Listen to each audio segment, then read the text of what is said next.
우리 좀 전에 예배 전, 기도회 전 찬양을 할 때 이 본문하고 관련이 매우 밀접한 찬양을 했습니다. 일부러 그렇게 선곡을 했고요. 여기 처음 가사가 이렇죠. 우물가의 여인처럼 난 구했네 헛되고 헛된 것들을. 근데 성경을 알면 알수록 이 찬양의 가사는 조금 수정이 되면 좋겠다라는 생각이 들었습니다. 이 여인은 헛된 것을 구하지 않았습니다. 제가 대학생 때 저희 신약학을 가르쳐주는 교수님이 젊은 사람이었어요. 막 이제 박사학위를 받고 왔는데 저희를 무슨 로봇처럼 막 불렸습니다. 세상에 기말고사 시험을 치는데요. 밤 10시에 시작을 해요. 다음날 새벽기도 할 때까지 시험을 쳐요. 최소 이 16절지라고 하나요? 이거를 다 반으로 적으면은 한 번, 두 번, 세 번, 네 번 하잖아요. 그거를 최소 3장을 앞뒤로 빡빡하게 채워서 제출하지 않으면 점수를 받을 수가 없습니다. 그때는 이제 젊은 나이여가지고 그랬는데 그분이 이제 수업 시간에 이런 말씀을 하시더라고요. 신학이라는 것은 자꾸 발전을 한다. 세월이 지나면 지날수록 과거의 해석과 과거의 이론이 자꾸 덮이고 자꾸 새롭게 발전을 한다. 이전에 찾아내지 못했던 것도 찾아내. 이전에는 들여다보지 못했던 것도 들여다보게 된다. 그러면서 하시는 말씀이 여러분들 혹시 다 이제 전도사 사역을 하고 있었으니까요. 교회 가서 조금 나이가 좀 지긋하신 담임 목사님께서 학교에서 얘기하지 않는 거를 얘기를 하고 여러분보다 조금 못 안다고 생각한다고 해서 절대로 이상하게 생각하지 말고 당연하게 생각하고 절대로 우리 목사님 잘 모르네 이런 생각 절대로 하지 말라. 그런 얘기를 했었던 적이 기억이 났습니다. 대표적인 게 이제 오늘 이 본문이죠. 이 여성은 우리가 2주간에 걸쳐서 이 본문을 살펴볼 건데 이 여성은 헛된 것을 구하지 않았습니다. 오히려 그 마음속에는 진리를 향한 갈증이 있었고 예배에 대한 목마름이 있었고 그리고 무엇보다 자신의 삶에 찾아온 정말 이 한스러운 일들에 대해서 깊은 애통을 가지고 속으로 눈물을 흘리며 살아가던 그런 여성이었습니다. 유대인들은 사마리아인들과 잘 상종하지 않습니다.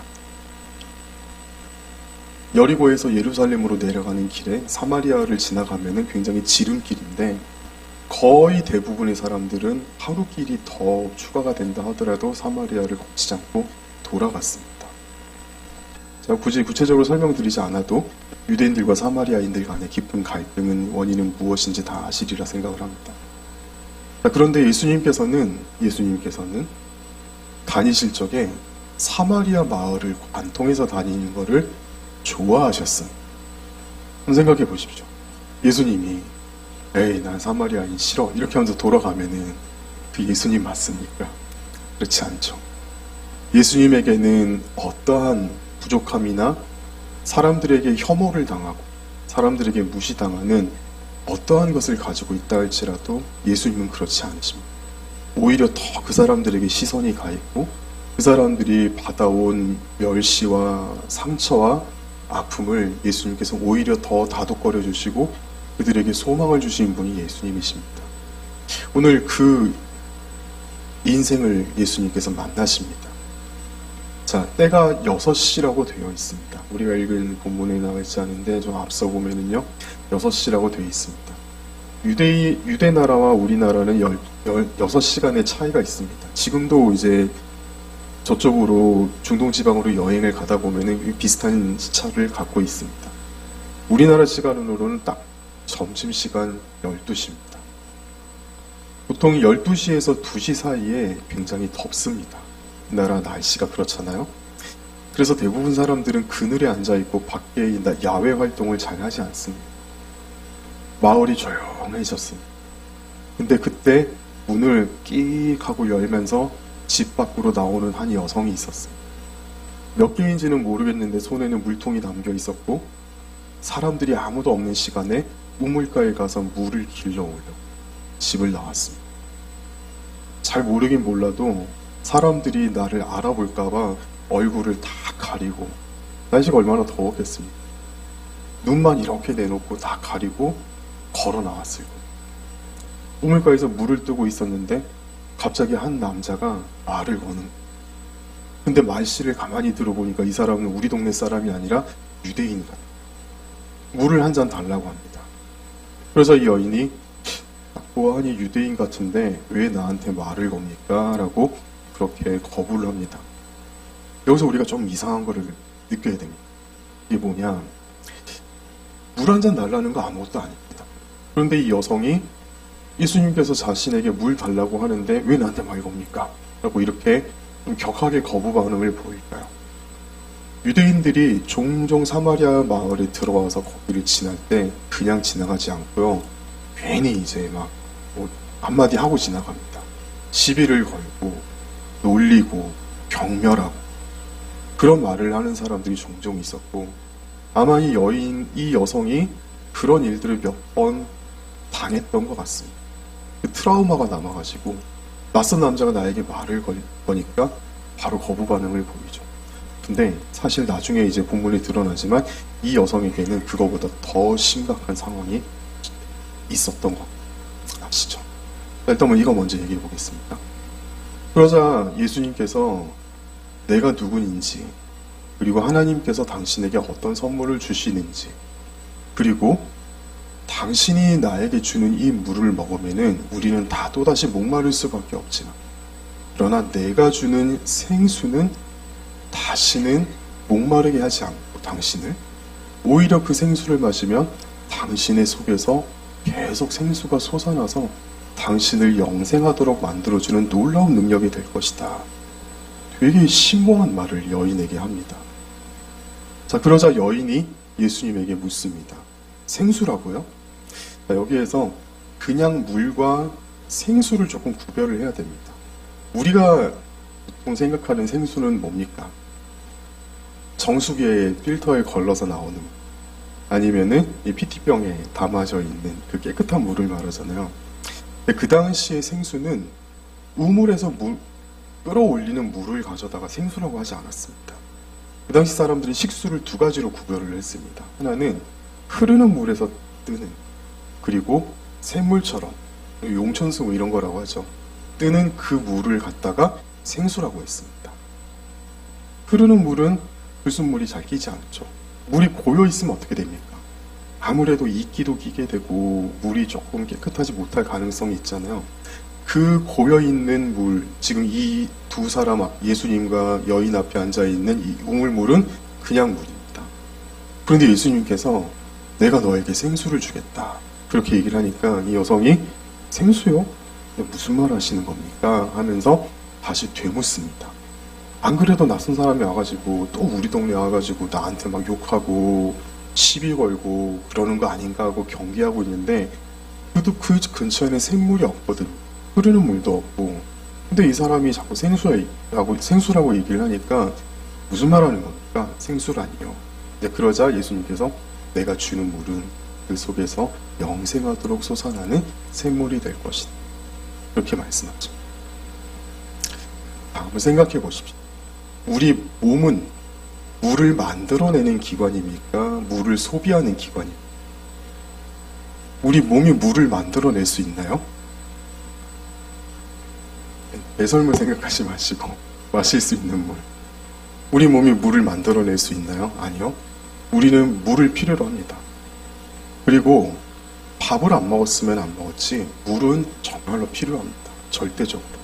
우리 간혹 가다가 이제 탄광이 무너져가지고 거기에서 꽤 오랜 시간 동안 갇혀있다 구출되어서 나오는 분들의 얘기를 들어보면은 밥으로 버팁니까? 물로 버팁니까? 열흘 이상 갇혀있을 때 물이 없으면 살 수 없었다고 다들 그렇게 얘기를 하잖아요. 우리는 물이 계속적으로 필요합니다. 그리고 물을 공급을 받아야 됩니다. 우리는 물을 소비하는 그런 기관입니다. 우리의 몸은요. 근데 예수님께서는요 이렇게 말씀하십니다. 내가 주는 생수를 먹어. 여기 지금 우리 앞에 있는 이 우물이 아니라 내가 주는 생수를 먹으면 다시 목마르지 않아요. 그리고 그 샘물이 오히려, 그 생수가 오히려 계속해서 우리 속에서 솟아나게 될 거야. 이해가 되지 않는 말을 하십니다. 그래서 이 여인이 다시 묻죠. 이 도대체 무슨 말 하는 겁니까? 자, 여기서 이 여인의 얘기의 뉘앙스를 우리가 한번 잘 느껴봐야 돼요. 굉장히 이제 처음에 예수님을 보고 주여라고 하다가 나중에 선지자라고 하고 나중에는 신앙의 고백을 하고 진짜 주님이라고 부릅니다. 여기서 말하는 처음에 말하는 주여라는 말은 신앙의 고백이 담긴 그러한 말이 아니라 그냥 낯선 남성에게 그냥 존칭으로 붙여주는 말이에요. 예수님과 처음 대화할 때는 이 여인에게 있어서 예수님은 그냥 그저 그런 사람이었어요. 그런데 생수에 대한 이야기를 하고 또 이상한 얘기를 하는 겁니다. 이 여인의 경계는 아직 풀리지 않았습니다. 약간 까칠하게, 약간 이제 거리를 두면서 도대체 무슨 소리 하는 겁니까? 이런 뉘앙스로 계속 물어보는 겁니다. 자, 그러자 여인이 또 한마디를 더 합니다. 15절에 보면은요, 진짜로 그런 물이 있으면 그 물을 나에게 좀 주십시오. 그 물 좀 먹고 내가 목마르지 않았으면 좋겠습니다. 그 다음 말이 중요한데요. 또 여기 물 기르러 오지도 않게없어서. 이 말이 무슨 말일까요? 매일마다 물 기르러 왔다 갔다 해야 되는 거. 예전에 저희들 집에 정수기가 있고 없고 어땠습니까? 제가 어렸을 적에 저희 어머니한테 일주일에 한 번씩 꼭 심부름을 받았던 게 있었습니다. 약수터에 가서 생수 떠오라는. 그게 얼마나 싫었는지요. 집에서 놀고 싶은데 자전거에다가 생수통 실어가지고 그 산까지 가서 저희 서울에 살았을 때 아차산이라고 그 밑에 이제 그 광장도 그쪽에 살았. 거기 물 들어가는 게 너무 싫어가지고 정말 그게 지금까지도 약수터를 보면은 그때 생각이 떠올라가지고 약수터 물 마시기가 싫습니다. 괜찮잖아요. 여인이 이런 의미로 얘기했던 것일까요? 아닙니다. 나 정말 이 밖에 주기적으로 나오는 게 너무 수치스럽고 너무 부끄럽습니다. 이 부끄러움에서 좀 벗어나게 해주세요. 그 말입니다. 당신이 할 수 있거든요. 이 여인은 예수님 향해서 지금 약간의 거부감을 가지고 그 이야기를 하는 겁니다. 자, 그러자 예수님 생각에 옳지, 당신 얘기 잘했다. 16절입니다. 가서 내 남편을 데려오. 아니 지금 생수 얘기하고 있는데 예수님은 뜬금없이 갑자기 가서 내 남편 좀 데리오라고 얘기를 합니다. 그 얘기를 들었던 이 여성의 마음이 어땠을까요? 갑자기 머리가 한 반은 하얘졌을 겁니다. 이 여성의 인생의 심각한 문제를 예수님께서 지금 제대로 딱 찍어서 이야기를 했습니다. 이 여성은 얘기를 합니다. 저요? 저 싱글인데요? 저 남편 없는데요? 그렇게 얘기를 합니다. 그러자 예수님께서 말씀하시기를 옳다. 지금 당신에게는 남편이 없어. 그런데 너는 이전에 5명의 남편이 있었잖아. 이 얘기를 듣자마자 이 여자 머리 발끝까지 소름이 쫙 끼칩니다. 처음 만나는 사람인데. 어떻게 알지? 5명의 남편이 있었다는. 아마 이걸 가지고 우물가의 여인처럼 나는 구했네 헛되고 헛된 것들을. 남편을 5명이나 바꿔가면서 인생의 만족을 추구했던. 근데요, 그 당시 여성들에게는 남자를 바꿀 수 있는 권한이 전혀 없었습니다. 남편에게 버림받았던 겁니다. 원래 유대인의 율법상에는 배우자가 부정을 저질렀을 때 서로가 서로에게 이혼을 요구할 수 있는 권한이 있습니다. 근데 이상하게도 여성들의 인권이 너무나도 바닥에 떨어져 있어가지고 그 당시에는요, 아무리 남성이 잘못을 해도 여성이 먼저 절대로 우리 헤어지자고 얘기할 수가 없었습니다. 푹 참고 살아야 됐어요. 근데 이 여성은 5번이나 남편이 바뀌었어요. 무슨 얘기입니까?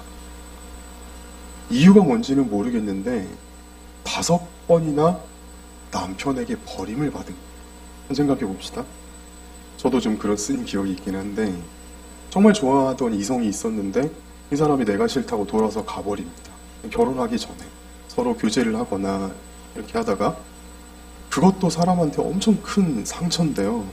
어떻게 보면 평생 잊지를 못해요. 그런데 결혼을 5번 했습니다. 그런데 다 5명의 남자에게 버림받았어요. 이 여성의 정신이 지금 제대로 돼 있을까?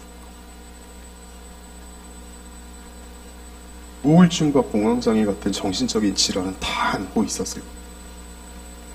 근데 여기에는 이 여자가 귀신 들린 만큼 그런 증세를 보였다라고 기록은 하고 있지 않아요. 정상적인 생활을 하는 것처럼 꾸미고 다닙니다. 그럼 어떻게 되겠습니까? 속은 더 썩어져더라고요. 모르긴 몰라도 그 스트레스와 그 상한 속마음 때문에 몸의 병도 한두 개는 갖고 있었을 겁니다. 대부분의 경우에 우리 육신의 질병은 마음의 질병에서 시작하는 경우가 많기 때문에. 선생님 누군지 모르겠는데 진짜로 그런 물이 있으면은 나한테 좀 주세요.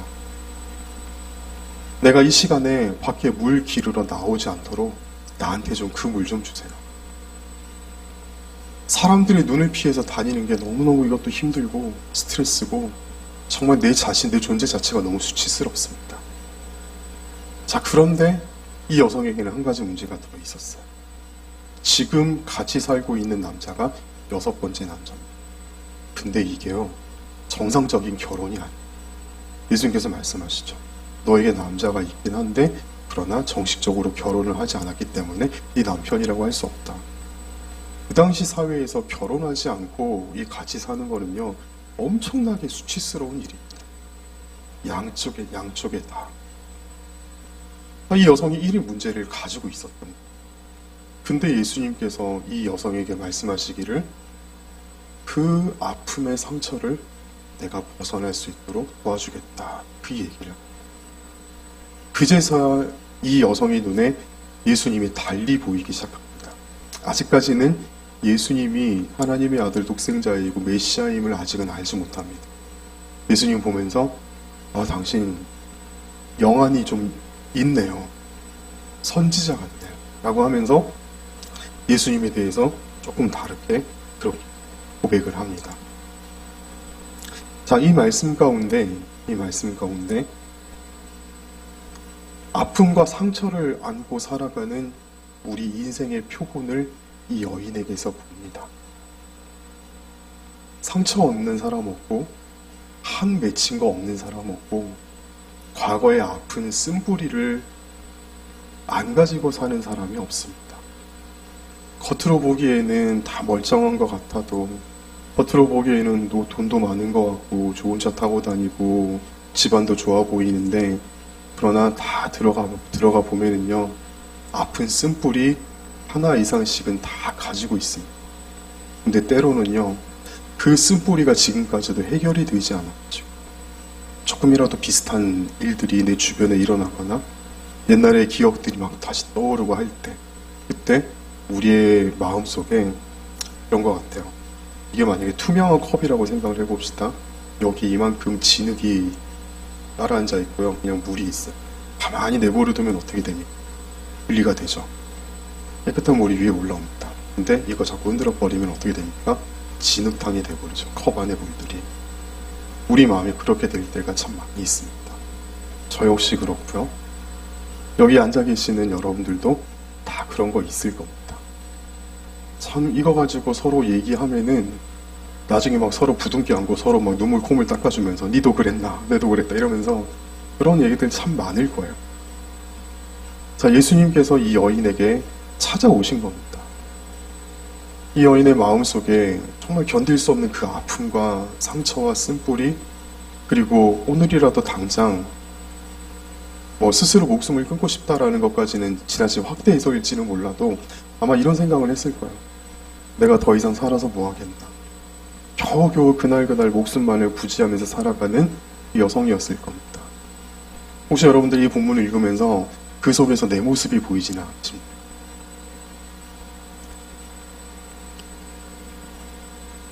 제가 종종 이렇게 이런 말씀을 드립니다. 처음 신앙생활을 할 때요, 돈 좀 벌고 싶어서 신앙생활 하는 사람들이 있고, 몸이 너무 아파가지고 좀 건강해지고 싶어서 신앙생활 하는 사람도 있고, 집안에 좀 문제가 많아가지고 배우자가 되었든 부모가 되었든 자녀가 되었든 그 문제 때문에 답답하고 힘들어서 나오는 사람들도 있어요. 저번에 다른 교회에 있을 때 26살짜리 자매였어요. 연세대학교 다니는 아주 좋은 학교 다니는 공부 잘하는 친구였습니다. 신장암 4기 진단을 받았어요. 6개월밖에 못 산다는 얘기를 듣고 할 수 있는 거 다 해보고 마지막에 찾아온 게 교회였어요. 마지막에는요, 제대로 걷지도 못해가지고, 근데 그 몸을 가지고 어떻게든 예배에 참석해보려. 마지막 희망의 끈을 좀 붙들어 보려. 결국에는 6개월 정도 되어서 마음속에 예수님이 영접하고 하나님 부름 받았습니다. 그런 사람들도 있어요. 가다가 여기 갔다가 저기 갔다가 다 안 돼가지고 제일 마지막 순간에 교회 찾아오는 사람도 있어요. 우리 기준으로 보기에는 그 사람들의 소원이 이루어질 수도 있고 안 이루어질 수도 있습니다. 하나님께서 다 우리의 그 현실적인 문제를 하나님께서 우리가 막 붙들고 매달리고 기도한다고 해도 다 해결해 주지는 않으시거든요. 오히려 신앙생활을 하면 할수록 문제가 좀 더 많아질 수도 있습니다. 정말 나는 믿음대로 말씀대로 살려고 하는데 내 인생 문제는 왜 이렇게 잘 안 풀리는지, 그것 때문에 계속 그 문제에 가슴에 부둥켜 안고 주님 앞에 나와가지고 그렇게 기도해야 되는 상황도 더 많습니다. 근데요, 신앙생활의 시작은 뭐가 되어도 괜찮습니다. 여러분도 그렇게 생각하십니까? 그렇게 신앙이 시작이 되어서 계속해서 하나님의 나라 안에 머물다 보면은 나중에 하나님께서 은혜를 주세요. 그 문제를 통해서 하나님 앞에 나오게 된 것을 오히려 감사하게 됩니다.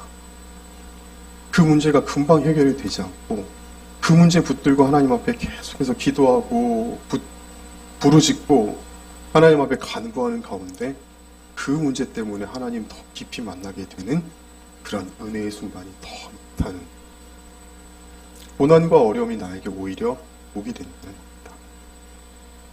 그리고 언제가 된지는 모르겠지만 하나님께서 우리에게 그 문을 열어주실 때, 그 문제가 풀려지는 은혜가 우리에게 찾아오게 될 때, 그때는 슬픔이 변하여 기쁨이 되고 눈물이 변하여서 하나님을 찬양하는 찬양의 제목이 되고, 그리고 그 어두운 기도의 시간이 나중에는 변해서 오히려 간증의 시간이 됩니다.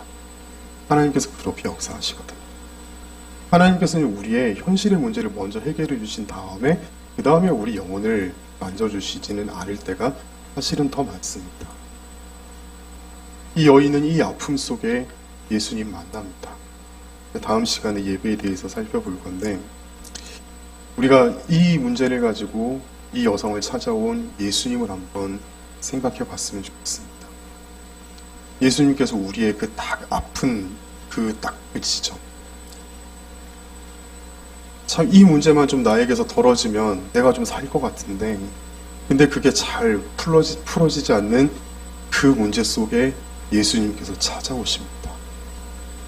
바꾸어 말하면요, 우리가 그 문제들 가지고 주님 앞에 기도하고 주님을 찾아야 된다는, 처음에 기도 시작할 때는 주님, 내 이 문제를 좀 해결해 주시면 안 되겠습니까? 해서 나중에 기도가 어떻게 변하냐면요, 하나님, 이거는 일단은 하나님 알아서 하시고, 내가 이 문제를 통해서 어떻게 하면은 하나님께서 바라는 모습을 내가 가질 수 있을지, 내가 어떻게 변화될 수 있을지, 어떻게 하나님의 손에 내가 잘 다루어질 수 있을지, 하나님, 내가 거기에 좀 집중하겠으니까 하나님 나를 좀 도와주세요.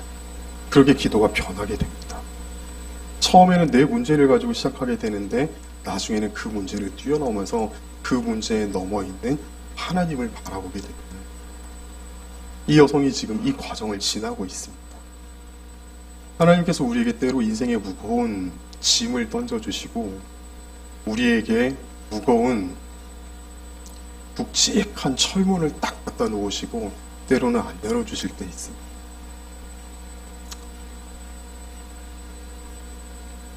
제가 만약에 이 얘기가 그냥 책에서 본 얘기면은 아무 그냥 감정 없이 몸이 건조하게 하겠는데, 사실 지금 저에게 가장 큰 문제입니다.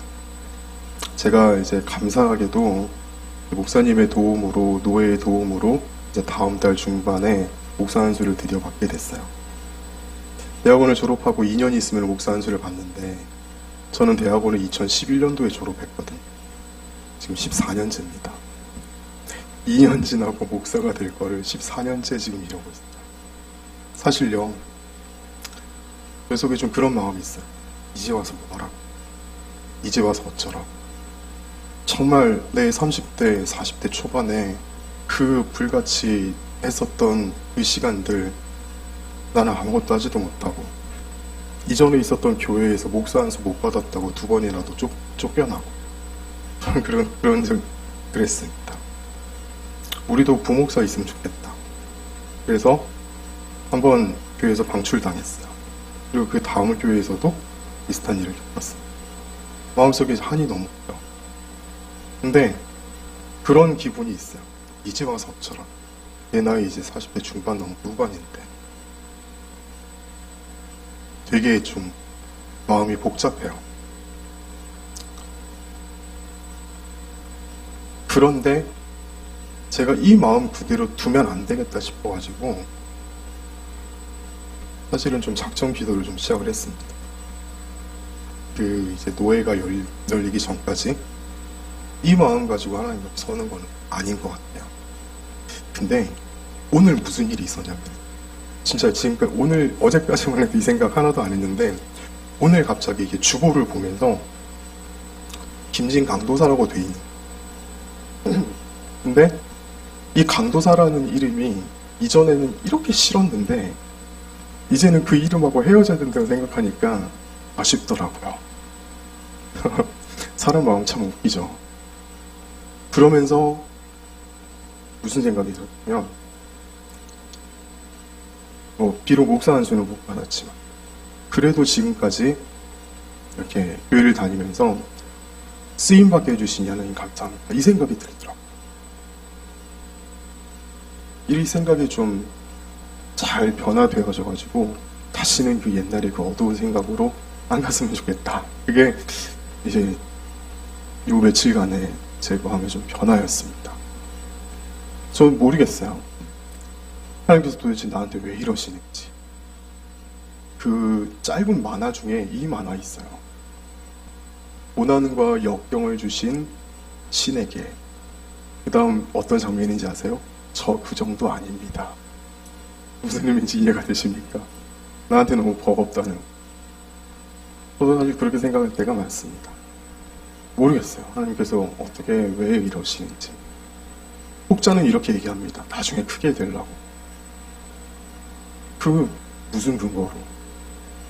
그렇게 착각하며 살다가 나중에 그렇게 안 될 수도 있잖아요. 그 기준이 뭔지는 모르겠지만 그거는 하나님의 영역이에요. 제가 지금 나중에 나를 어떻게 하게 쓰시려고 지금 나를 이렇게 막 누르시는 거겠지. 그거 생각하는 거는 교만한 거예요. 미래는 하나님의 손에 달려있는 거예요. 근데 한 가지 분명한 거는요. 만약에 하나님께서 이 시간을 통해서 저를 다루신다면 한번 제대로 다루어 드리리다. 그 마음의 결심은 있습니다. 훈련의 시간이 언제까지인지는 모르겠지만 제가 요즘 종종 이런 얘기 하잖아요. 하나님께서 우리 훈련시키실 때 그 자존심을 다 따라 뭉개는 게 제일 힘들다고. 사실 제가 14년 동안 지내온 시간이 그거였습니다. 네.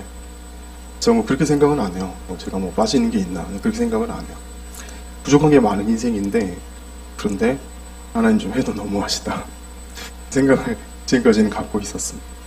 이 생각 다 내려놓고 어찌되었든 뭐가 되었든지 간에 하나님께서 나를 통해 무언가를 하시고자 한다면 한번 제가 제대로 한번 해보겠습니다. 그 생각은 있어요. 그게 제 온 마음과 생각을 다 가득 채우고 지배하기를 바라는 게 지금 저의 가장 큰 기도의 제목입니다. 이 마음 변하지 않았으면 좋겠어요. 제가 작년에 사역을 쉬었어요.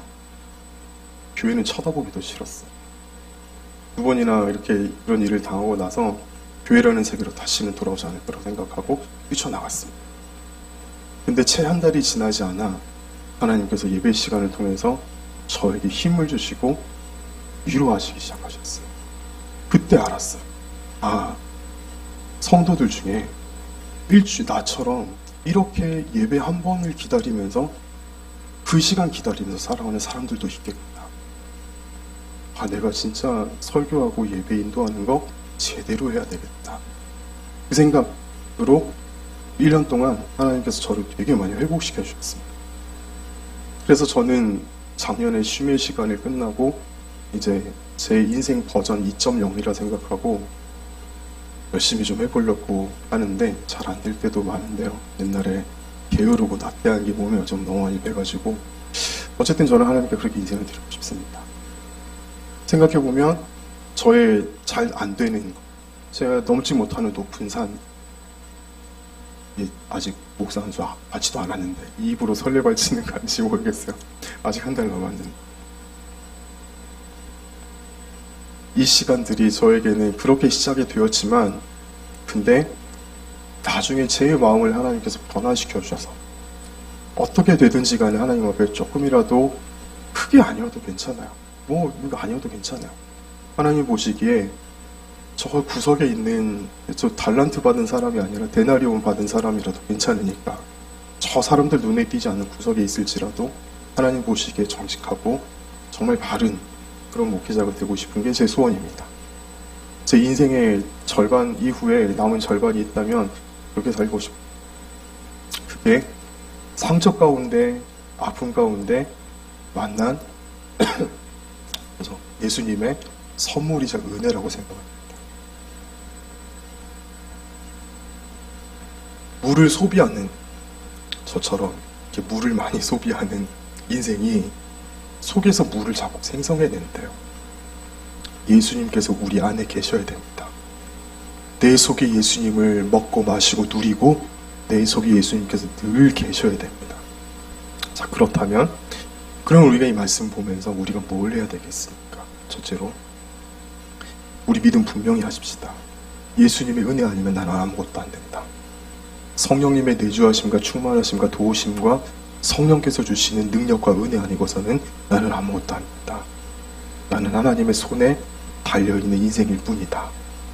내 힘으로 살아가는 건 아무것도 아니고 내 알량한 지식과 내가 가진 무엇을 경험으로 살아가는 것 아니고 내일 아침에 우리가 자고 나서 새벽에 눈 뜨고 일어나는 것도 오직 하나님의 은혜다. 예수님의 은혜 아니고서는 아무것도 안 된다. 이 믿음 분명하게 하십시다. 둘째로요. 그 예수님의 은혜 안에 머물기 위해서 우리는 무엇을 하고 있습니까? 그 예수님의 은혜 안에 머물기 위해서 우리는 무엇을 하고 있습니까?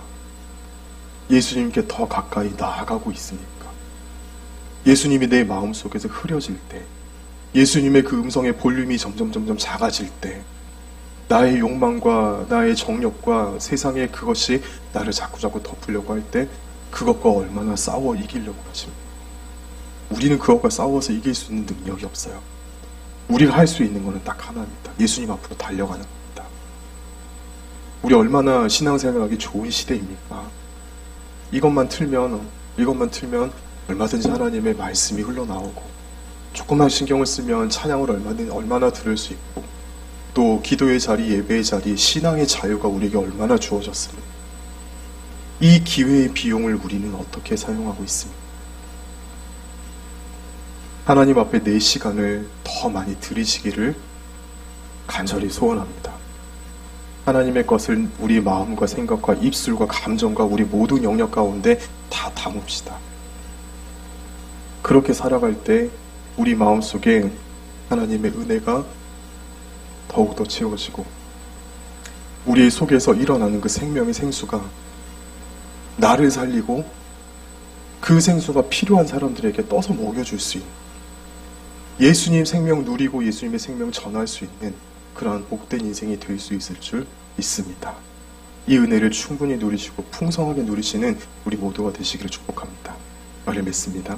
우리 인생 살아갈 때 때로는 아픔과 어려움이 있을지라도 하나님께서 그거 외면하지 않으시고 반드시 그 어려움 통해서 우리에게 더 큰 은혜를 주십니다. 그 문제가 해결되는 것보다도 더 큰 은혜를 우리에게 주실 줄 믿습니다. 이 은혜를 풍성하게 받아 누리시는 우리 모두가 되시기를 주님의 이름으로 축복합니다. 기도하겠습니다.